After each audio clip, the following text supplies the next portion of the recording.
I always say, man, if I can gain weight, I'm just such a skinny fuck. But I wish I could gain weight properly because I've always been skinny my whole life, and sometimes I hate it. I'm like, yeah, I don't want to be big and jacked like those other guys, you know. Hey, to take some testosterone, you know, like get on the TRT and go, and then you go like the BJJ people. There's no limit. There's nothing. no limitations. There's no tested. Yeah. I don't even get mad because I've known so many guys who take it here in Thailand. And it's just like, it's just the way it is. Yeah. I used to get mad when I was younger. I'd be like, I know I like guys who I'd fight, and especially if I lost, and I knew he was juicing, I'd get like, but I'm like, they don't test us. So is it really cheating if they don't test? Yeah. And I'm like, I mean, you know, like for me, I just use for energy, like and like really micro dose. So it depends, you know, for what reason, right? And I think.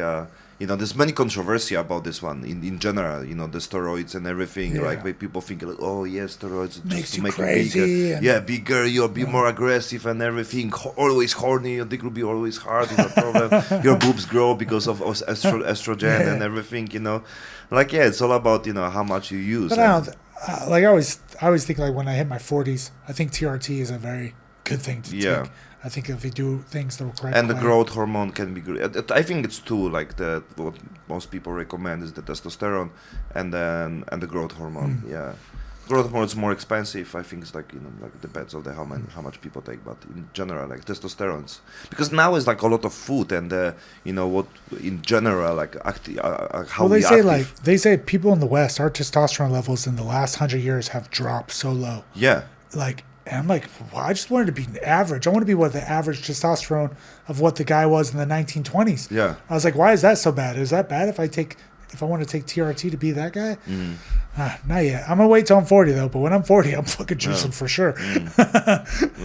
But maybe, like there's some people like who are, because they're natural, they're also part of some division and everything. And I think like in the one championship, there's I think one championship they have tests, right? Not exactly. There's a big controversy when I called out one championship online, and I called them out about because they said they were working with not USADA, WADA, okay. with the WADA testing, which is the World Anti-Doping Agency, and I called them out. That I was like, I know I've cornered many guys in one championship, and I know they don't test for steroids, and then they're advertising and telling the whole world they test for steroids. This was already like 5-6 years ago, but so maybe they are now. I'll say maybe. I forgot to check basically because I just remember like Mike Musumeci, like he talked about like he'll be fighting with the Rutolo, and like I think on September, and then they said there are two natural, no steroids and everything people, and they'll be about fighting. So I think maybe they don't take it. 5 or 6 years ago, they announced the whole world they're working with WADA, the World Anti-Doping Agency, and no steroids, and one championship's 100% clean. And I was like, that's total bullshit. I just cornered a guy last month, and there's no test, there's no anything. So and I knew it was bullshit, but nowadays they might, and I think when they do shows in America, they have to because the one championship doesn't control it. The third party, like the commission, controls it. But the problem is, and a lot of people don't know, there's not many commissions in Asia. Yeah. Here in Thailand, we have the Sports Authority of Thailand, but they don't test the athletes. Yeah. So it's like it's up to one championship to do it themselves, to regulate themselves. But if you're an organization, you're not going to regulate yourself. Yeah. You might tell the whole world you're regulating, but you might not. Yeah. The only good things about the one championship is they have the hydration test. So the cutting weight. I agree with this. Yeah. And I like what they've done for Muay Thai. I think what they've done for Muay Thai is amazing. I don't view one championship as an MMA show. I view them as the best Muay Thai show in the world. Yeah. Because they are. They're like, and now it's a chance now. All those Muay Thai fighters that were making like $3,000 Lumpini champions back in the day, Rajadam champions making 300,000 baht, and they're a champion. They're a world champion. You're only making 100,000 baht to fight, but now they're making $50,000. Okay. $50,000. They're making $1 million baht, $2 million baht to fight now, and that was totally unheard of 5 years ago. And so, like, I really do like what they've done for Muay Thai and how much money they put into the sport, and that a lot of fighters are able to make real livings now. It's absolutely like I saw the story that inspired me as well about the Chatri, and it was the comparing with the I see your face, but I'm saying from the story vision, you Yeah, know, he make it, right? He Yeah. make it happen. He's the one who basically, you know, create, you know, let's say company and everything. So the vision was, like you said, you know, this, you know, what they do for Muay Thai and everything. Yeah, with it, So even for this, I think I it's just like don't a like when they big compare respect. themselves to like the UFC or even the PFL or Bellator. It's like, yeah, you guys are not better than Bellator or PFL or UFC as far as MMA is concerned. Mhm. Yes, you're exciting. Yes, you do some cool stuff. And for Muay Thai, with especially Muay Thai with MMA gloves, it's amazing. It's awesome. Everybody Yeah. loves that. So just Yeah. like be that. You guys are better than Glory. Mhm. You guys are better than what K1 used to be. Like you're better than that now.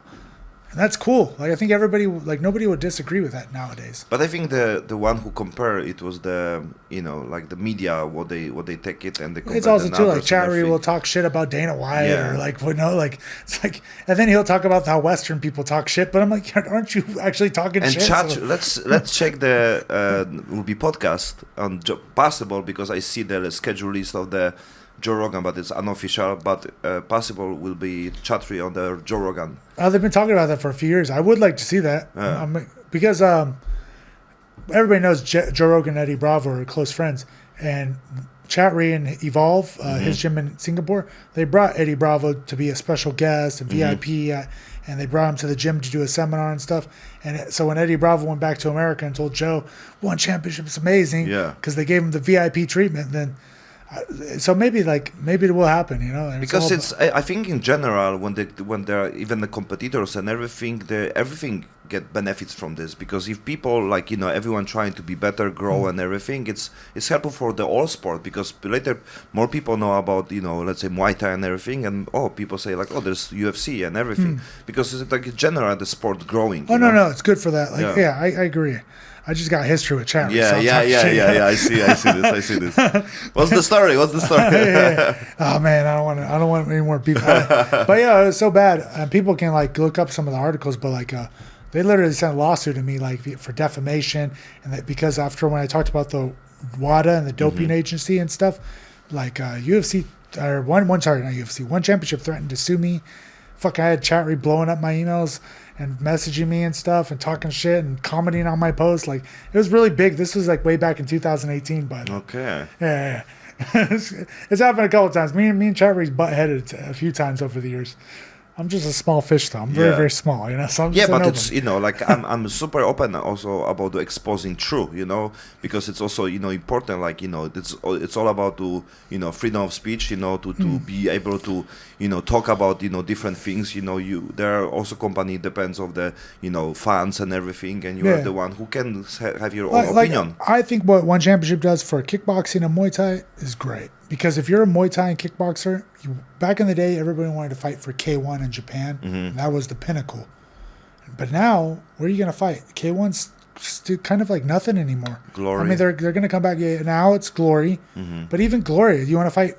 If you're a kickboxing champion, where do you want to fight? You either want to fight Glory or one championship. And I think, in my opinion, I will give credit to one championship that I think one championship is bigger and better than Glory now. Now, at least. But as far as MMA, it's like you don't want to be a one championship fighter for the rest of your life. If you're an MMA fighter, you want to be a UFC fighter. How about Mighty Mouse? But he made it to the top of the UFC. Yes. And then now he can Yes. come to the one and he can get But it. I think it's you know, people also respect this and value, you know, having him there, you know, the fight what he have with the, what was his name, with the two fights what we have, or three. But he cleaned out the division in UFC. Yeah. And then he came over here, and it's not like he got super challenged. It was cool that he did the little thing with Rod Tang and did all that. So it was cool. Like, Yeah. yeah, I mean, That was cool. That was cool fight. Yeah. But who's gonna beat Mighty Mouse? Nobody. Yeah. There's nobody. Yeah. Nobody. Yeah. Who's even the number one contender in that division?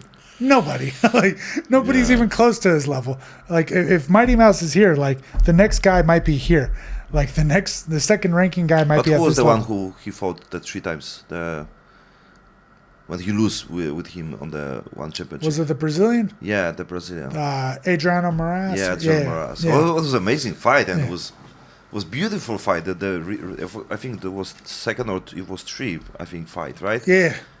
And when But they've done that in the bantamweight division too. They had Bibiano Fernandez and that Kevin Belling, which is a Filipino guy, and they fought like fucking 4 times. It's like, is there no other fighters that you guys are not putting other guys in? Yeah, I know the fight's mixed. amazing, It's but super mixed. You know, even I had a podcast before with Denis Puric when he fought with the Rotang, and